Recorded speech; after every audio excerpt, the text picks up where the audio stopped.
Kalau misalnya kita bicara value nih Pak, apa sih yang dibawa oleh sistem development expert ke perusahaan Pak?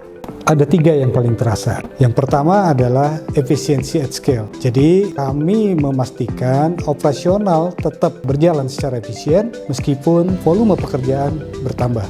Apa sih resiko terbesarnya kalau misal kita mengabaikan sebuah sistem ini? Resikonya besar, proses jadi tidak efisien, data tidak terintegrasi, keputusan menjadi lambat atau bahkan tidak akurat.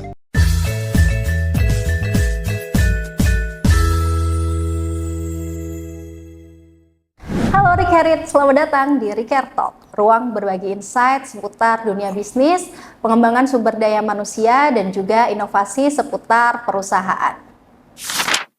Di Riker Talk kali ini kita akan membahas peran yang sangat strategis dalam dunia perusahaan, yakni sistem development.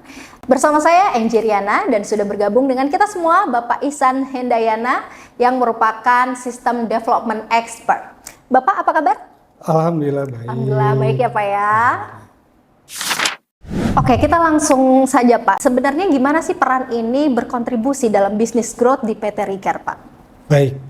Kalau kita bicara growth, banyak kecenderungan orang berpikir pembahasannya adalah berfokus kepada revenue dan juga ekspansi market.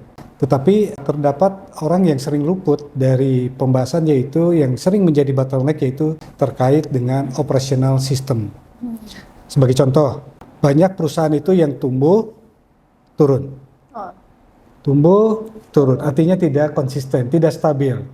Nah, ada peribahasa yang menyebutkan lebih sulit mempertahankan daripada mendapatkan. Itu related sekali dengan business growth di umumnya perusahaan. Nah, tentunya di perusahaan itu membutuhkan sebuah sistem yang bagaimana bisa menstabilkan, bagaimana mempertahankan pertumbuhan tersebut. Di Riker, peran kami di sini adalah bagaimana mendukung pertumbuhan bisnis perusahaan didukung melalui sistem yang mampu menghandle segala kompleksitas dalam pertumbuhan bisnis. Jadi bukan hanya pertumbuhan saja, tetapi pertumbuhan dalam controllable and scalable way. Baik Pak, berarti ini bukan hanya support ya Pak ya, namun juga fungsi utama dari sebuah perusahaan begitu ya Pak ya? Betul. Kami melihat sistem sebagai business enabler. Contohnya, ketika Riker mengembangkan beberapa unit bisnis, manpower supply, building management, training, hingga event management, yang menjadi tantangannya adalah tidak hanya sebatas menjalankan, tetapi bagaimana kita bisa mengintegrasikan semuanya dalam satu ekosistem yang efisien. Disitulah kita masuk. Menyederhanakan proses, menghilangkan redundansi, dan memastikan data bisa digunakan sebagai dasar pengambilan keputusan. Oh begitu Bapak, kalau misalnya kita bicara value nih Pak, apa sih yang dibawa oleh sistem development expert gitu ke perusahaan Pak? Ada 3 yang paling terasa.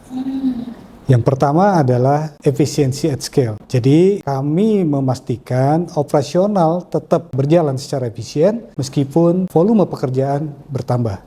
Yang kedua adalah data-driven decision making. Jadi sistem yang kami bangun tidak hanya menjalankan proses, tetapi juga bisa memberikan insight. Yang ketiga adalah value terkait dengan risk control dan juga konsistensi. Jadi dengan sistem yang terbentuk, perusahaan bisa meminimalkan error dan jaga standar kualitas. Wah, semakin menarik nih Pak. Jadi ini memang sangat dekat begitu ya dengan sustainability bisnis. Betul sekali, sangat dekat.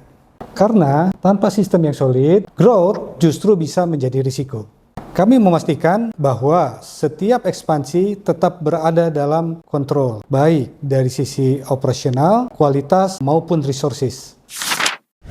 Wah Pak, ini semakin menarik nih. Kalau misalnya dilihat lagi Pak, apa sih resiko terbesarnya kalau misal kita mengabaikan sebuah sistem ini? Resikonya besar, proses jadi tidak efisien, data tidak terintegrasi, keputusan menjadi lambat atau bahkan tidak akurat. Dan yang paling krusial, growth jadi tidak sustainable. Dalam jangka panjang, ini bisa menghambat daya saing perusahaan. Wah, semakin menarik nih Pak ya. Tapi boleh nggak nih saya tanya satu kali lagi, gimana sih Pak sebenarnya peran ini tuh mendukung visi besar dari PT Riker? Kami berperan sebagai business enabler. Oke, jadi kalau kita rangkum, pertumbuhan tanpa sistem ini adalah risiko. Sedangkan sistem tanpa strategi adalah stagnansi. Namun ketika keduanya ini berjalan dengan selaras, perusahaan ini menemukan momentumnya. Wah, episode kali ini insight-nya sangat powerful nih, Pak. Rekerit, sekarang kita tahu nih, di balik bisnis yang scalable, selalu ada sistem yang dirancang dengan strategi. Baik, saya Angie Riana dan Pak Ihsan Hendayana pamit undur diri. Sampai jumpa di Reker Talk berikutnya. Dah.